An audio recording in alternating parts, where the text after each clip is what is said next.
Hey, brand builder, Rory Vaden here. Thank you so much for taking the time to check out this interview. As always, it's our honor to provide it to you for free.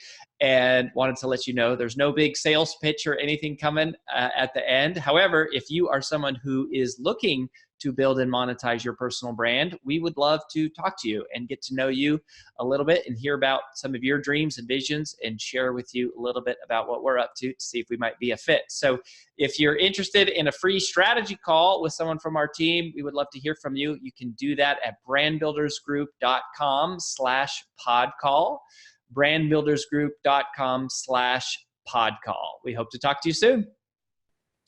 Well, what a special treat for me today to get to introduce you to a married couple who I'm meeting as a couple really for the first time. Mark Victor Hansen, who I actually met years ago at the National Speakers Association. I was, of course, mentored by the late Zig Ziglar personally for several years. And Mark was there. Jack Canfield was there. There was a lot of legends. And Mark is best known probably for being the co-author of the Chicken Soup for the Soul series, which has sold, get this, over 500 million books worldwide. And today we're joined by his wife, Crystal Dwyer Hansen, who I'm just meeting for the first time. She is also an international speaker. She's a consultant, obviously an author. She co-authored this book that we're going to talk about. But Crystal is amazing. She is a researcher, and specifically in the area of neuroscience, epigenetics, quantum physics. And she's really just kind of an expert overall in the general field of human potential. She knows a lot about nutrition and overall health. And so we're going to call on some of her scientific knowledge to talk about the conversation of today, which is based on their new book. Their book is called Ask: The Bridge from Your Dreams to Your Destiny. We'll put links to the book in the show notes, which you can check out. And anyways, Mark and Crystal, so great to have you. Thanks for being here. Rory, we're honored to be with you. Thanks for inviting us. This will be great fun. Great to be with you. Thanks, Rory. Yeah. So first of all, so this book about asking, it spoke to me personally. Okay. So when you guys sent the manuscript over and I start going through it, I found that even at, my stage in life or career, I still struggle with asking. And I think I have spent much of my life struggling with asking. I was raised by a single mom. We were very poor when I was young.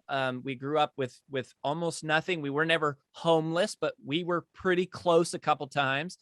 And I don't know if it comes from that background or just the world at large, but I find that not only me, but a lot of people in the world struggle with asking. And so I just wanted to kind of like ask you, why this book? Why now? What was kind of the mission on your heart for letting this out into the world right now? What happens is we've traveled to 80 countries, talked to some 7 million people, loved every minute, met great, wonderful people. But the difference, Roy, between somebody a little successful and vastly successful, we discovered is one thing only: the ability to ASK to GET what they want. So what we decided to do is write a book that would be chicken soup on steroids, if you don't mind. My goal is to sell 1 billion books. I've asked myself, how do you do that? And so we said, well, we'll do a book that transcends everything. Chicken soup is magnificent, wonderful, still doing great. But we're learning that you got to add 3 levels of asking. Ask yourself, ask others, ask God. And alluding to what you said, is that we'll talk about the 7 roadblocks to asking that behooves everyone to look at in the mirror. So they say, wait, that's me. I'm stuck here, here, here, and here. And if I transcend that, I can go fulfill my destiny, because we believe, last line, is that God coded each and every one of us at birth with a destiny that's great. And most of us get so distracted in life that we don't fulfill our destiny. Yeah, one of the lines I love, this is later in the, well, it's after the prologue, but it says that basically like our destiny has already been created and our job is to unlock it and to find it. And I thought that was super good. I mean, so Crystal, coming from your vantage point, I imagine this is connected directly to some neuroscience here in terms of why, and I'd love to talk about the 7 roadblocks to asking, because most of the people listening here are personal brands of some type. They're a speaker asking to get booked for a fee. They're an author asking for a book deal. They're a coach asking for a client, or asking the spouse or God for more abundance in their life. But this is something we really struggle with, and you guys talk about these seven roadblocks. So what's some of the kind of like science part of this resistance? Right. So it's such a good question, Rory. There's so much to it, but I think we all come to this earth feeling this inner calling, because we are all seated with this destiny. But then life starts to happen, experiences happen, we get shut down. And our brains are designed to store those experiences just in efficiency, right? So we have an experience, a negative experience, it's attached to emotions. The emotions create chemistry. The chemistry really cascades through our entire body. So our body remembers those things, remembers when someone rejected us, remembered when someone said, you'll never do that, and all these things happen. Suddenly we feel like we're not good enough. So then we stop asking, we hold back. We don't, every time there's an opportunity presented, we want to do it, but then there's some inner programming that's stopping us. And it's interesting because the science we looked at, the studies show that everyone going into the study had this belief that if they asked someone for help, information, advice, or just assistance, in accomplishing something or getting something done, that the perception was that they would be perceived to be stupid, ignorant, or just pushy and annoying, right? And the truth of it is, the studies reveal that none of that's true. That if we're just willing to put ourselves out there and ask another human being for something, there's an 80% more likely chance that they will help us if they can.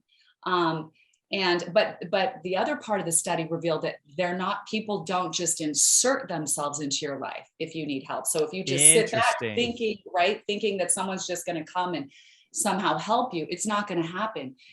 You have to be invited, right? People have to be invited into your life. And there are also studies that show when you really personalize that invitation, even when it came to, they did an interesting study where people stood by and watched this woman get killed, right? In New York, this was years ago. Kitty Genevieve. Yeah, Kitty Genevieve, right. And like, why didn't anybody intervene? Because no one asked specifically, but the further studies that they did, they determined that if you call out someone very specifically, like, hey, you in the red jacket and black hair, I need your help. When we personalize our requests, people immediately feel bound to us. And so it's so interesting in human psychology, the psychology of asking. But like Mark mentioned, we identified the 7 roadblocks to asking. And Mark and I found that every single person that we've met or talked to carries at least one, if not more, of these roadblocks, sometimes all of these roadblocks at one time in our lives, right? And I'll just go through them really quickly, but those are unworthiness, doubt, fear, pattern paralysis, naivety, disconnection. What did I miss? Excuses. Yes, pattern excuses. paralysis. Yeah. And all 7. we can go deeper into each of these because each one is so important for us to understand. And it's funny when we start going through them, everybody goes, "Oh, that's me. I've stopped myself before." Yeah, there were some almost gut-wrenching stories that you share in the book around somebody who gets divorced. I think maybe it was your uncle or somebody's uncle, and they got divorced and they never let go of it, and they held on to that just despair and discouragement, and they had too much pride to sort of ask for help, ask for forgiveness. Or I think Mark shares the story of dropping somebody off at the airport or something, and they missed their flight because they never asked. They don't know how to ask. And it's like, it's crazy the lengths of like the amount of pain we will allow ourselves to endure because we are willing to embrace the level of humility is required to ask for help. Like, which of the roadblocks is that? Or is that just like all of them? Right. Well, the one on excuses is my brother had been way older than me. He was at some levels my role model, but he came down to visit us right after his wife had died, and he'd been in Alaska panning for gold and goofing off. And then, I had to get up at 4:30 to get him to a 6 o'clock flight, got him to our airport here in Phoenix, Arizona. We live in Scottsdale. I said, big brother, you need any help getting to the thing? Because I traveled 250,000 miles for 44 years, as you know, around the world speaking every day. And I thought everybody had airport protocol down. And I didn't realize it. And I get called late in the afternoon. I call his daughter, Jody, and I said, Jody, how's dad doing? Your dad doing? He said, didn't you know? He's been in the airport 13 hours since you dropped him off. I said, excuse me? I get goosebumps telling you that, because I go, what did I do wrong? Said, didn't you know that dad was dragged through the airport by his wife, Priscilla, who's a love. We just adored both of them. But here's a guy with a photographic memory. Here's a guy who's got everything going right. And so I wrote in the story 7 things he could have done. He could have asked me. I would have taken him to the gate, right? I know protocol down. He could have asked a purple coat at our airport. We have purple coats that help you. And they're there 24/7. All kinds of stuff he could have done. But instead, he sat messed just plain and ended up getting pneumonia and dying a little bit after. And it just, to me, it's heart-wrenching, because I've got excuses. I can't do it because I'm black. I'm too tall. I'm too short. I got white supremacy problem. I got blah, blah, blah. You can have anything you want as an excuse, but you got excuses in life where you got results. And I've chosen, and Crystal's chosen, to have results. And we want everyone to go for positive, happy, healthy, hearty, well-being results that manifest and source everyone and hurt no one. Yeah. When you were talking, Crystal, this is so interesting. When you said this, I've never heard somebody reference like a study about how if you ask, people, are like 80% more likely to help you. But if you don't ask, they don't just insert themselves. And that's me. Like, I never offer unsolicited advice to anybody. Like, it's one of my rules. Like, but if somebody asks me, I'm like, oh yeah, I can tell you how to become a New York Times bestseller. I could tell you how to build a speaking career. I could tell you like all these things. But if no one asks me, I never just say, hey, did you think about doing this? And now I'm realizing in my own life, how many times have I walked past someone who knows like the back of their hand exactly what to do that could help me, and I missed it because I didn't stop and ask them. Right. It's such a good question, Rory. And it's true. We don't, as human beings, we will not impose ourselves upon someone else unless asked. Now, what you just said about walking past someone, that really goes to the Naivete roadblock. And that's a really important one for people. And we don't realize it. I tell the story in the book of our Filipino helper who my girls were born 16 months apart. She'd come every day and help us and cook these amazing meals. And one day she shows up with this fruit and cut it up on a plate and hands it to me, this juicy orange fruit. And I bit into it and I go, Melda, what is this? This is phenomenal. She goes, it's mango. And I go, mango, where did you get mango? I'm thinking she imported it from the Philippines, right? She goes, I got it at the grocery store. And I'm like, these are at the grocery store? How did I not know the best fruit in the world? I thought I was so worldly, I'd traveled all over the world. I'd been to Europe. Somehow I missed the mangoes. But it made me think about what you're just talking about. How many times do I pass by some person that could really be my greatest advocate, my next best friend, or someone whom I could help with something, right? And I don't even wonder. I'm not even curious about that person or that opportunity or that business or that thing. It's just because I'm naive. I'm naive. I grew up in Idaho where we have a lot of potatoes, but no mangoes. So part of that is one of the huge roadblocks, is just our own naivete. We're in our own little box, in our own little subjective experience. So it's important to come out of that naivete and be more curious. It's part of that asking journey, wonder, curiosity, inquiring about things, looking at people and experiences and opportunities with more questions in our minds, right? What is that? Who is that? I wonder what they do. I wonder what nuggets they might share. I wonder what wisdom they might have. Every person you encounter could be something or someone very important to your journey, but we get stuck in our lane. And as entrepreneurs, we're like, no, I've got my to-do list. I need to do this, this, this. We could be missing the greatest things. So it's important to look at that. That curiosity piece is something we talk about at the beginning of the book, because, as children, we come into this world as these beautiful kind of uncorrupted askers, right? We want to know everything. We want to know who, what, when, where, why, how, right? And we're also not afraid to ask for what we want. We're not pretty much not afraid to ask for anything. And then depending on how we were parented, stop asking so many questions. I'm tired of hearing from you, or just what happened in our school years. We got rejected by friends, or the teacher said, stop asking, put your hand down. I haven't called on you, and what business experiences, your ideas and opinions aren't valued. You start to shut down. You start to shut down and shut down and shut down. And that beautiful inborn natural ability to ask, it's crushed out of us. And until we realize that that's happened and look at our own roadblocks and start to open up our awareness and determine that we're going to get rid of those roadblocks and rekindle that inside of ourselves, things won't change for us. We have to use this ability to ask to move ourselves forward in life. That's why we, the subtitle of our book is The Bridge from Your Dreams to Your Destiny, because we all come into this life like seated with these abilities, this innate ability and the things that we're supposed to do. And then, until we start, if we don't keep asking and keep moving forward on that bridge, we'll get shut down, we'll get detoured. And so this journey into what Mark and I call becoming a master asker is one of the most important journeys you'll take in your overall success in life. And that's not just for your career, it's for your health and wellness, for your relationships. The same thing applies. Relationships get shut down because we're not asking the right questions of ourselves. Remember, it's the 3 channels through which to ask. Ask yourself, ask others, and ask God. And I'd like to go into the ask yourself part a little bit more too, Rory, because that's really important. Sure. Well, yeah. So I mean, I want to hear about that. And I also, as I'm looking at these 7 roadblocks to asking, again, you talk about unworthiness, naivety, doubt, excuses, fear, pattern paralysis, and disconnection.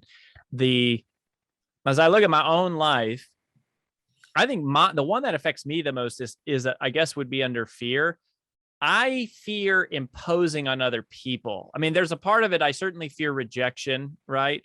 But it's more of like, even that, it's more like I fear making someone uncomfortable for them having to reject me. Like even that is a burden to carry, or that, why should they go out of their way to have to help me?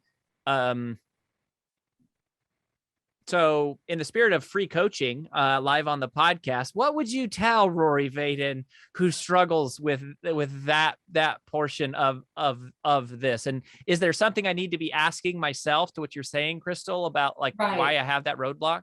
Right. So if you think about what you're actually doing, Rory, you're replaying your past. Okay. Because you're imagining that you're imposing on somebody. You're imagining that it's going to bother them. So that's probably coming from something that happened in your past where, you felt like you bothered somebody or somebody shut you down or something.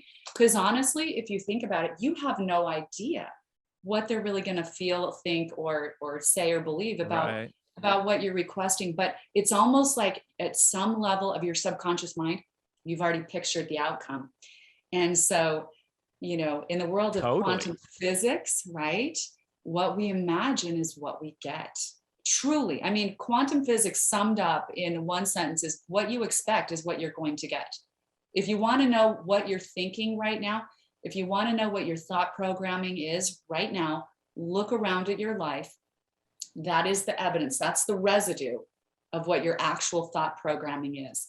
And so you might go, hey, I kind of like my life, but I'd like to, these are the things I could improve on. So I have more work to do. Or you might go, oh my gosh, really? Is this what I'm creating? Is this what's going on inside of my mind? Because it is. And it goes on at the subconscious level. So you really have to start with that clean slate and start asking yourself. There are all kinds of questions in the book, the holding up the mirror questions, but it's really starting. We say there are 3 critical phases of asking yourself to really start doing the self-examination. And that is, where am I now? So it's really like looking at your life and saying, what do I have here? Do I like it? Is it working? What's missing? You said, where am I at? Where am I? Yeah, where am I right now in my life? Where am I now? Like, where am I now in my life? Okay. Is it good? Do I like it? Is it what I wanted to create? Start examining that. All the little sub questions that come under that. Where am I right now in my life? And do I like it? Or do I want something different? Yeah. Then the second phase, right, is where do I want to be?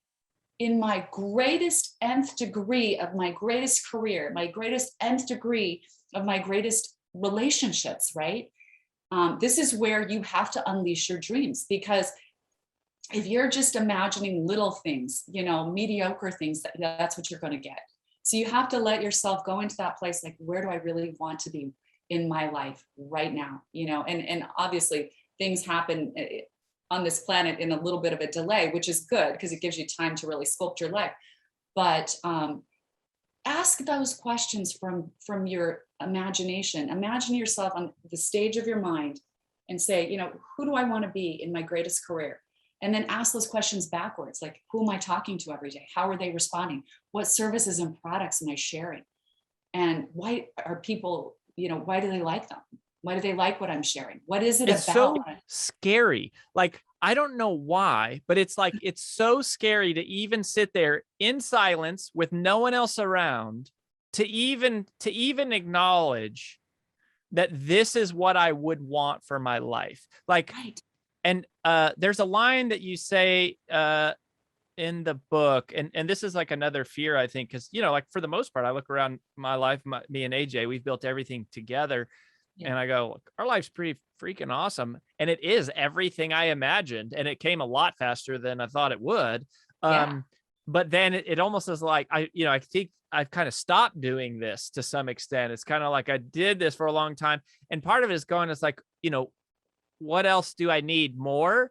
But this is what you wrote. It said the perfection of our being causes us to want things or move at an even higher experience of life. We're always evolving and wanting more. Want is a spirit jabbing you in the consciousness to move you to a better place, a higher level of expression. We always want more than what we've got. This isn't necessarily just to have it, but to experience the growth within ourselves. We're created to expand and grow. But it's so scary, like, to sit there and go, I actually want, like, to even dream and imagine this is terrifying. So let me talk to that. First of all, we're saying by the end of the book, that same thing. You're not a human being, you're a human becoming. Right. And what you said is that at some levels, and I'm just reiterating back to you as I heard it, that you sort of plateaued out because you dreamt it, you achieved it faster than you thought you would. What we're saying is you got in, remember three things: ask yourself, ask others, ask God. And when you're asking yourself, it's the little sense of self that's stifling and is stopping you. So what you got to go is go to God's sense of self and say, hey, wait a second. If I, Rory, was doing my absolute slam dunk best, how am I going to positively affect this many people over this amount of time? And the question we have at the end of the book from a friend of ours, you know, Dr. Peter Demandis, who's wonderful, he's got his own accolades, but he said, what are you going to do positively to affect 1 billion people during this decade? Now, that's a giant question, but once you do it, like, we're going to sell, I will blow past 1 billion books of Ask, the Bridge from Your Dreams to Your Destiny, because we're on schedule and we're doing more than anyone ever thought we could do. And they said, nobody could do that. And I got a lot of critics. But the point we're saying about this book, because now we've had it out a while, is that everyone that's get it has super successful fathers read it and go, they wake up the wife and say, you got to read this first story of the Fable of Michaela. And then they read it to their teenage kid or have their teenage kid read it. So what we've discovered is, don't get one of these books, Ask, the Bridge from Your Dreams to Your Destiny. Get two and go over it with your spouse or spouse equivalent, your mastermind partner, your business partner, your church partner, temple, ashram, mosque partner, whoever it is. And you're going to break through, because everyone needs a mastermind partner. For those who are watching, 1 and 1 equals the power of 11. And this is what Christ said, the kingdom of heaven is within, and go out. 2 of you can accomplish, 1 of you can move 1,000, 2 of you can move 10,000. But what if we really have that mind, using God's mind, looking at our thing, then we're invincible. And the story we have, as you know, is I studied in India, as you know, and Mother Teresa picks up this untouchable who had leprosy. And so Christ in his eyes went to the head of the archbishop and said, I'm going to start the ladies of charity. He said, how much you got? She said, 3 cents. Says, you can't do that. Said, no, with God and 3 cents, I can do anything. And obviously she did monstrously powerful, wonderful, impactful things. And what I'm saying to you and everyone listening, every author, we all, those of us that can think, is only a few percentage. What we need to do is help the other 4 billion people that aren't in the equation out of 8 billion people And yeah, it's a monster challenge, but we're saying the only tool that works is ask. God gave human beings only three things. He gave us curiosity, the ability to ask, and imagination to transcend our limitation and have new materialization, if that's what we want. I mean, it's funny how, there's such a connection to the divine here, right? Because if I just believe in myself, then it seems like, oh, this thing that I'm dreaming of is so impossible, so far away. And like, my life is definitely evidence of that. Like, from where I started as a kid to right now is like, there's no way, like, it's so far. But you go, but it's nothing for God. Like, it's easy. Like, it's not, it's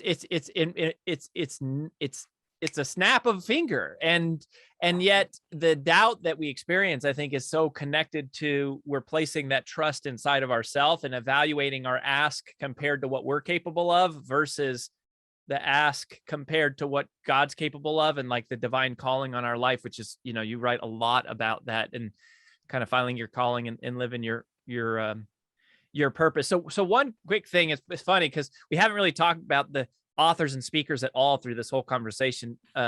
Mostly I've used this as a chance for free coaching, which I don't apologize for.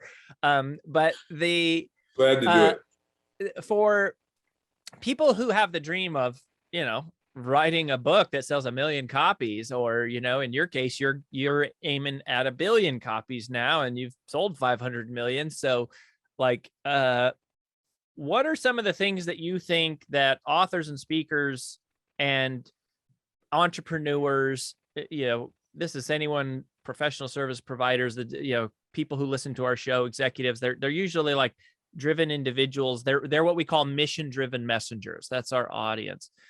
What are some of the things you think they need to really ask for, or prepare themselves for, to access that calling inside of their life?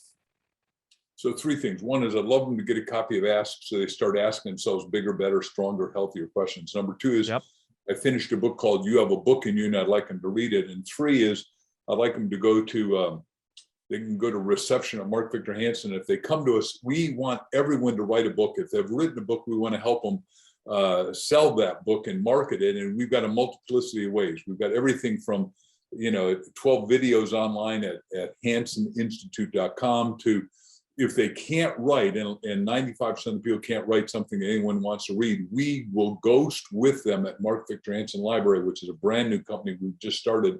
That's why we say go to reception at markvictorhansen.com, because we don't even have the website up for another couple of weeks. But we are going to help everybody catapult themselves to greatness, because we're finding markets. Most people can't see their market. And for, I was doing up to 250 talks a year, so I respectfully understand that I see markets nobody else sees. And there are more markets now than ever before, and we've got to go. And Crystal, I would like to have her add to that. Well, I would just say for everybody, it all starts with a vision. So whatever you're doing is going to have to start with a vision. And the more clear you get about your vision, the better it's going to be, the more you're going to manifest that vision. And the only way to get clear with your own vision is to spend time with yourself. It's that ask yourself part, because that is the reflective journey, right? So sitting with yourself, asking, where am I now? Where do I want to be? And what specific action steps do I need to take to get there? Because as you start asking yourself, and then you start to sculpt your own vision, and you sculpt your vision, you start with your vision, but then you sculpt your vision by asking the right questions. What does it look like? What does it feel like? What am I doing? And all of a sudden you get a really clear, beautiful, sculpted vision of what you want. And then when you start to get that, you're going to start to get ideas. You're going to start to think of a plan that you never thought of before. Because here's the other part of the science, Rory. When you ask yourself a question, a different part of your brain lights up. And it's the part of your brain that does critical thinking. Okay, so all of a sudden, just by asking yourself the right questions, your brain's a better resource to you. Okay, so it goes to work for you. And the minute your brain goes to work on the visions, then you start to connect at the quantum level, okay? Because people don't realize this, but your energy light field goes like 3 meters beyond you. And especially it gets bigger when you're envisioning something with a positive emotion. So the more you can envision and sculpt your vision with a positive emotion. Feel what it feels like when you're already that person. Be that person before you're that person in the real world, right? Because your energy field gets bigger, and all of a sudden the quantum field starts to connect. This isn't woo-woo. This is absolute proven science. And it's really actually where science is now meeting spirituality. It's science is meeting everything Jesus talked about. The kingdom of heaven is within, all of the things, all of these scriptures. It's basically, you get to create the life you want. You're created in the creator's image. What does that mean? You are created to create things. And we do that starting with our imagination and our emotional energy. The emotional energy is important. So it's just very important to get quiet with yourself. Use this book as a guide. It will really, really help you, and more questions will come to you in sculpting your vision and really taking it forward. You will, I know, I'm excited. I get excited for people because of the feedback that we get. I mean, it's really life-changing. And the fable of Michaela that Mark just mentioned, it's really every woman and every man's story, because it's a fictional story that I ended up writing. Mark and I were going to go back and forth on it, and I just started writing, and it just flowed out of me, because Michaela has these dreams, and I've been blessed enough to have these like dreams that have really guided me in my life. So I kind of, made Michaela's dreams a little bit similar to some of the dreams I've had. But anyhow, she gets guidance. Michaela's basically lost everything. Her life every day is about moving heavy rocks from one place to another, literally. And then she has this dream. She's taken up by this being, and he admonishes her to ask and never stop asking.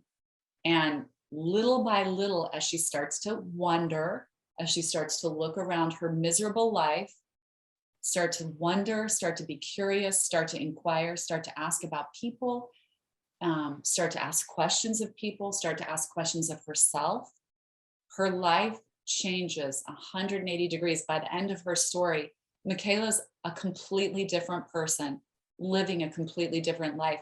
And that is exactly what can happen to every single person listening, if you're willing to take that inner journey and start asking.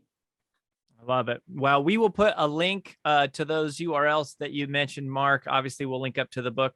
Again, once again, it's called Ask, the Bridge from Your Dreams to Your Destiny. You've been listening to Mark Victor Hansen and Crystal Dwyer Hansen. One last question, just curious, who asked who on the first date between the two of you? It's a great long story, and I don't know if we have time, but it was great. I was at Author 101 or Mother Center there. We were in a VIP room, and I had a throng of people around me, and somebody spilled red wine on her white pants. I rushed over to her, grabbed her hand, and said, "I know exactly where the club soda is. Let me take you there." And then I asked her, I said, "Look, it's about 9:30 at night. It's a little late, but if you don't mind, if you're hungry," and she said, "I haven't eaten." I said, "Me either. I got to take you off property because 1,000 people that are here want to have 2 minutes of my time, and we won't get to talk." So I took her to the best restaurant in Hollywood, and there's like 50 people lined up, and I go, "Oh my gosh, I'm never going to get in with a $100 bill. This isn't going to work." So we walk up, and because for those of you just listening and not getting the view, I'm sorry, but my wife has a radiant beauty, and she just emanates out wisdom. And the guy looks at her and says, "Okay, who is she?" Thinking she's a movie star. And because we teach questions, I always answer a question with a question. Everyone listening knows that. I say, "You don't recognize her?" Now his mind's on steroids, and I'm just goofing with the guy. But the guy says, "Okay, I give up. Who is she?" I said, "Now we're Danish descent, each of us." And I said, my parents came from Denmark, and said, "I give up. Who is she?" I said, "Goofing." I said, "She's a queen of Denmark." He said, "No, she's not." And I said, "Oh my God, she is." And he asked the question, "Who are you?" I said, "Well, who travels with the queen?" He said, "Oh my God, you're the king. Hold on one second." And then like that, we had a table. And not only that, we had the best table, 50 people are waiting. And we get right in there. And we have the top chef serving us. And we just felt indefatigably in love. I mean, we just resonated. I mean, I wrote it, but I had written 267 things I needed in my ideal woman, the attributes, the characteristics, the qualities, the values, the virtues. And I said, "You never cross it out." I got the milk, eggs, and butter. You write down victory in purple. And before we got married, I never told her what all those were, but she hit all of them. We had to be monogamous. We had to have exactly the same values, spiritual. She had to want to travel with me. If we each had kids, which we did, our kids had to love each other.